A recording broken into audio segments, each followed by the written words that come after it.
चलिए बात करते हैं हमारे आज के टॉपिक की, जो कि है प्रेपोजिशंस ऑफ एजेंट और एजेंसी।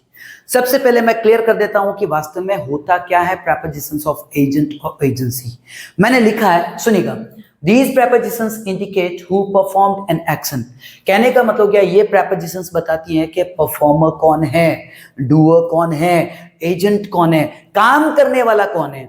इसमें मैंने कुछ और भी लिखा है, what means और instrument was used to perform it, या फिर कौन से मीन्स का प्रयोग किया गया है, कौन से इंस्ट्रूमेंट्स का प्रयोग किया गया है, कौन से टूल्स का प्रयोग किया गया है, कौन से माध्यमों का प्रयोग किया गया है काम को करने के लिए। तो कुल मिलाकर काम को करने वाले को बताने के लिए या फिर माध्यमों को, उपकरणों को बताने वाले, है ना, प्रेपोजिशंस को हम क्या कहते हैं, प्रेपोजिशंस ऑफ एजेंट और एजेंसी। इसमें मैं सबसे पहले बात करूंगा बाय की, ठीक है। तो सबसे पहले मैं आपको बता दूं कि बाय का अर्थ हिंदी में होता है के द्वारा, ध्यान देना, के द्वारा। ओके, अब देखते हैं इसका प्रयोग कहां करते हैं। तो देखिएगा, it is used to indicate a person, living being और ऑर्गेनाइजेशन परफॉर्मिंग एन एक्शन। ये प्रेपोजिशन उन व्यक्तियों को बताता है, उन संस्थाओं को, व्यक्तियों की उन संस्थाओं को बताता है या उन सजीवों को बताता है जो कि डूअर है, जो काम कर रहे हैं, जिन्होंने काम किया है। क्लियर है। एक पॉइंट और लिखा है, it is commonly used in passive voice. Passive voice में कॉमनली बाय का प्रयोग करता है ये बताने के लिए कि डूअर कौन है। देखिए, पैसिव वॉइस में होता क्या है, हम सब्जेक्ट को पैसिव बना लेते हैं, उसे हम पीछे लेके चले जाते हैं, ऑब्जेक्ट की जगह पे रखते हैं, सही बात है। तो वहां पर बताना जरूरी है कि भाई साहब ये है सब्जेक्ट, ये है डूअर, ये है परफॉर्मर। क्लियर है। तो पैसिव में कॉमनली हम डूअर को बताने के लिए किसका प्रयोग करते हैं, बाय का। आइए एग्जाम्पल से समझते हैं। The letter was written by Shyam. कहने का मतलब हो गया, ये जो श्याम है ये सब्जेक्ट है, ये डूअर है, इसको हमने पीछे रख दिया है, इसको हमने पैसिव कर दिया है, लेकिन इसको बताना पड़ेगा, है ना। यहां बताना जरूरी है कि श्याम हमारा क्या है, डूअर। तो इसीलिए हमने इसके आगे क्या रखा, बाय। ठीक है, कि श्याम के द्वारा पत्र लिखा गया था। क्लियर है। एक और एग्जांपल दिया है, the deer was chased by a wild tiger. कहने का मतलब हो गया, यहां पर काम करने वाला कौन है, वाइल्ड टाइगर, जंगली बाघ, है ना। जंगली बाघ ने क्या किया, उस हिरण का पीछा किया। ठीक है, तो हिरण का पीछा किया गया एक जंगली बाघ के द्वारा।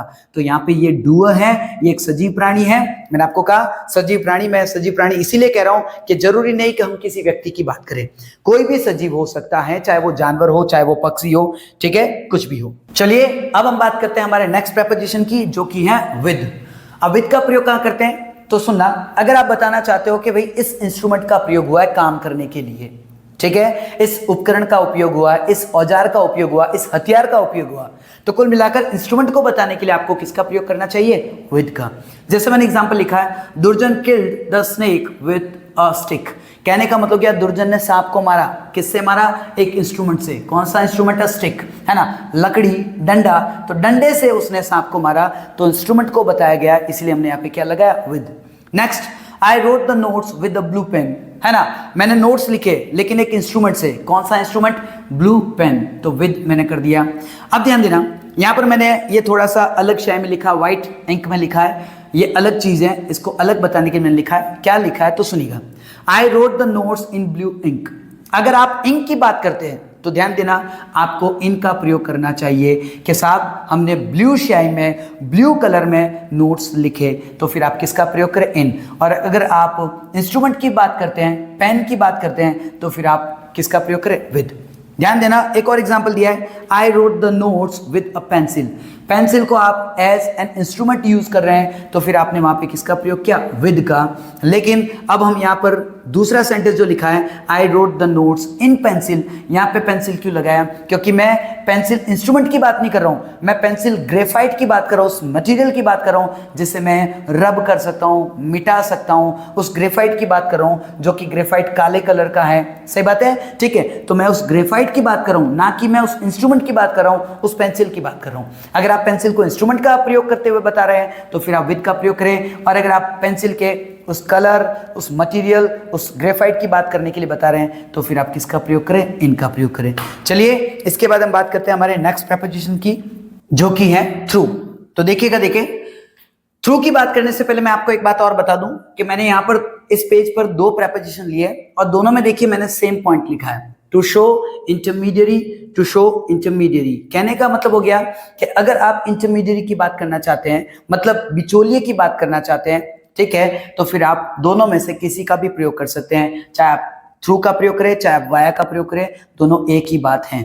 उसके बाद में मैंने माध्यम का भी लिखा है, एक एग्जाम्पल नीचे भी लिखा है, तो चाहे आप माध्यम की बात करते हैं कि भाई साहब काम हुआ है लेकिन इस माध्यम से हुआ है, तो आप अगर माध्यम की भी बात करते हैं, ठीक है, तब भी आप थ्रू या वाया में से किसी का प्रयोग कर सकते हैं। आइए एग्जाम्पल से समझते हैं। I got this job through a friend, मुझे ये जॉब मिला लेकिन किसके माध्यम से, है ना, कौन रहा बिचौलिया, मेरा एक दोस्त। तो मेरे एक दोस्त की वजह से मुझे ये जॉब मिला। I got this job through a friend, यहाँ पे हमारा फ्रेंड जो वो कौन है, इंटरमीडियरी है। क्लियर है? ऐसे ही मैंने यहाँ पे लिखा है I received this offer via a colleague of mine. यहाँ पे आपका इंटरमीडियरी कौन है, आपका कोई कॉलीग है, ठीक है, और उसकी वजह से आपको ये ऑफर मिला है। अब हम बात करते हैं मीडियम की। देखिएगा, देखें, दे कम्युनिकेटेड थ्रू ईमेल्स, उन्होंने संवाद किया लेकिन किस माध्यम से, ईमेल्स के माध्यम से। ओके, यहाँ पर है the documents were sent via email, उन्होंने डॉक्यूमेंट भेजे, है ना, या डॉक्यूमेंट भेजे गए, किसके द्वारा भेजे गए, ईमेल के द्वारा भेजे गए।